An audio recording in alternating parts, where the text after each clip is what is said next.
Mesdames et messieurs les membres du jury, mesdames, messieurs, bonsoir. Depuis la nuit des temps, l'humanité cherche à être libre. Nous avons mené des révolutions, abattu des tyrans, renversé des empires, tout cela au nom de cet idéal. Aujourd'hui encore, nous scandons fièrement être libres. Mais laissez-moi vous poser une question qui fâche. L'êtes-vous réellement ? Est-il possible, dans un monde où tout nous incite à rechercher ailleurs, dans les relations, les possessions, les distractions, de véritablement se suffire à soi-même ? Regardez-vous, votre téléphone vibre, une notification vous réclame, un rendez-vous vous presse. Et cette petite voix qui murmure sans cesse, « As-tu assez ? Es-tu assez ?» Nous sommes devenus esclaves d'une société valorisant le paraître, dépendant d'une validation extérieure pour exister. Et pourtant, la liberté que nous cherchons désespérément pourrait se trouver en nous. Regardez, imaginez une vie où vos besoins sont simples, où vous n'êtes pas contraint de courir après ce qui brille et où la paix ne dépend ni des autres ni des choses. Une vie où vous avez appris à maîtriser vos envies pour vous concentrer sur ce qui compte vraiment. Alors ce soir, je vous invite à réfléchir. Êtes-vous prêt à reconsidérer tout ce que vous croyez savoir sur la liberté et à abandonner ce qui vous retient pour découvrir ce qui vous élève ? Car au fond, peut-être que la réponse est déjà là, au plus profond de vous-même. Mais encore faut-il oser la saisir. Quand on se suffit à soi-même, on arrive à posséder ce bien inestimable qu'est la liberté. Ces mots d'Épicure résonnent aujourd'hui encore comme une invitation à explorer une nouvelle voie. Une voie exigeante, certes, mais libératrice. Mesdames et messieurs, pour comprendre ce que signifie véritablement se suffire à soi-même, il est nécessaire d'apprendre à se connaître. Dans un monde où la tentation d'une vie d'apparence est omniprésente, il est devenu difficile de décerner ce qui est nôtre. La liberté réside pourtant dans la capacité à se détacher de ses influences extérieures. Maîtriser ses émotions, ses désirs et ses peurs, voilà le fondement de notre véritable force intérieure. Cette autonomie que nous cultivons en nous-mêmes est bien plus qu'une simple gestion de soi.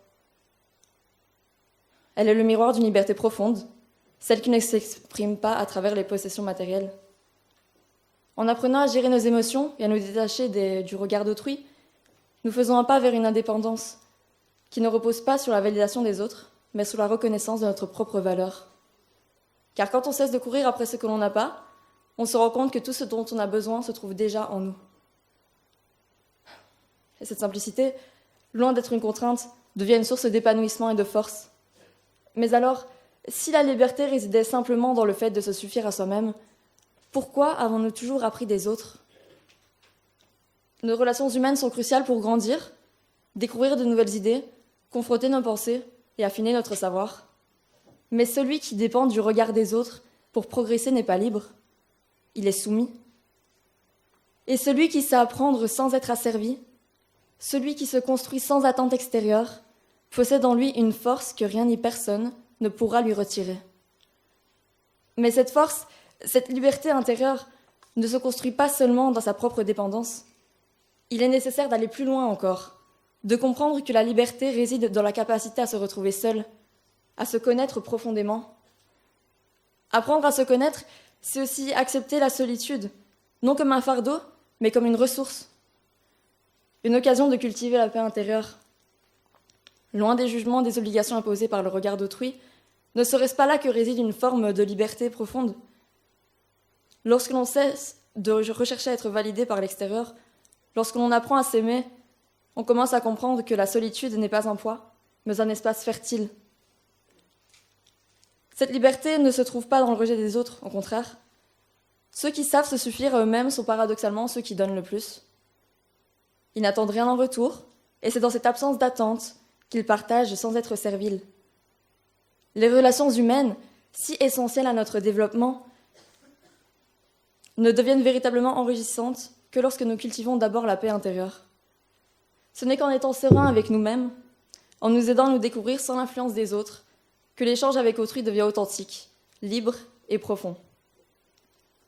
Ainsi, la liberté ne réside pas dans l'isolement, mais dans l'équilibre subtil entre être pleinement présent pour les autres et être soi-même. Car c'est dans la tranquillité de l'âme que l'on trouve sa vraie liberté. Ne pensez-vous pas qu'une fois devenu indifférent face aux critiques et jugements, vous êtes capable de vous développer pleinement? Être soi-même n'est-il pas le but que tout le monde cherche à atteindre? Et pourtant, combien d'entre vous vivent encore sous l'emprise du regard des autres, calibrant chaque fait et geste pour se conformer à ce qui est attendu? La liberté réside dans la capacité à exister pour soi-même et non pour plaire aux autres. Se détacher du regard extérieur, c'est s'affranchir d'un point invisible mais oppressant. Tant que nous cherchons l'approbation, nous nous empêchons d'être pleinement nous-mêmes. Nous nous adaptons aux attentes, nous nous empêchons d'être... Nous modifions nos envies, nos opinions et parfois même nos rêves. Mais à quoi bon être accepté si cela signifie se trahir soi-même? Abandonner sa singularité, c'est se perdre dans un conformisme qui nous écrase. Et à force de se perdre, on refuse à la liberté de se développer pleinement. C'est en osant être authentique, en acceptant notre singularité, que l'on découvre une liberté profonde, celle de se sentir en accord avec soi-même, sans dépendre d'une validation extérieure. Mais peut-on être réellement libre sans repère? Si l'on rejette toutes les attentes sociales, toutes les influences, comment savoir qui nous sommes vraiment? Après tout, même les artistes les plus novateurs ont d'abord appris les règles avant de les briser. La liberté ne consiste pas à refuser tout cadre, mais à en construire un qui nous appartient. Se suffire à soi-même, c'est justement savoir distinguer ce qui nous nourrit de ce qui nous écrase, et de faire de notre vie une œuvre dont nous sommes l'artiste. En définitive, mesdames et messieurs, la véritable liberté ne réside pas dans la recherche incessante de l'extérieur, et encore moins dans le poids du regard des autres. Elle est déjà en nous, prête à émerger dès que nous cessons de courir après ce que l'on ne comprend pas, et nous nous concentrons sur ce qui est déjà là. La liberté n'est pas un idéal lointain, mais une conquête intime et quotidienne que l'on forge dans la solitude choisie et l'authenticité trouvée. Car lorsque nous nous libérons de l'extérieur, nous découvrons alors une vérité simple, mais essentielle. C'est dans la paix intérieure, dans l'amour de soi et dans la capacité à être pleinement présent dans le moment que réside la véritable liberté. Alors, mesdames et messieurs, osez vous suffire à vous-même et cessez de courir après ce qui vous échappe. Vous verrez alors que la liberté n'a jamais été autre part qu'en vous. Merci.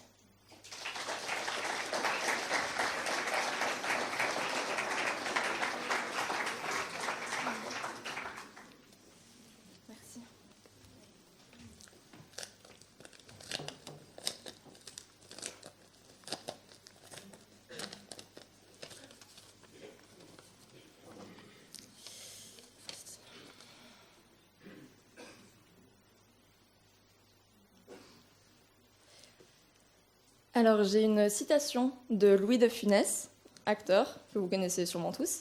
« Peu importe que vous ayez du style, une réputation ou de l'argent, si vous n'avez pas bon cœur, vous ne valez rien. » Alors, je vais commencer par vous dire que je suis totalement d'accord avec Louis de Funès.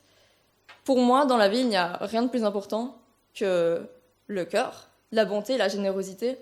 À quoi bon avoir de l'argent ou du pouvoir si au final... vous n'êtes pas bon, vous n'êtes pas gentil? Quel est le but de votre vie? Est-ce vraiment être le plus fort, le plus puissant? À quoi bon? À quoi bon si vous n'êtes pas fier de vous, si vous n'aidez pas votre prochain? À quoi ça sert? Vous ne valez rien. La véritable richesse est celle du cœur, pas celle matérielle. Alors oui, si vous n'avez du style, écoutez, tant mieux pour vous, mais ça ne vaut rien. Pareil pour l'argent, ce n'est que matériel. Je viens d'en parler, donc voilà. Mais ça ne fait rien du tout.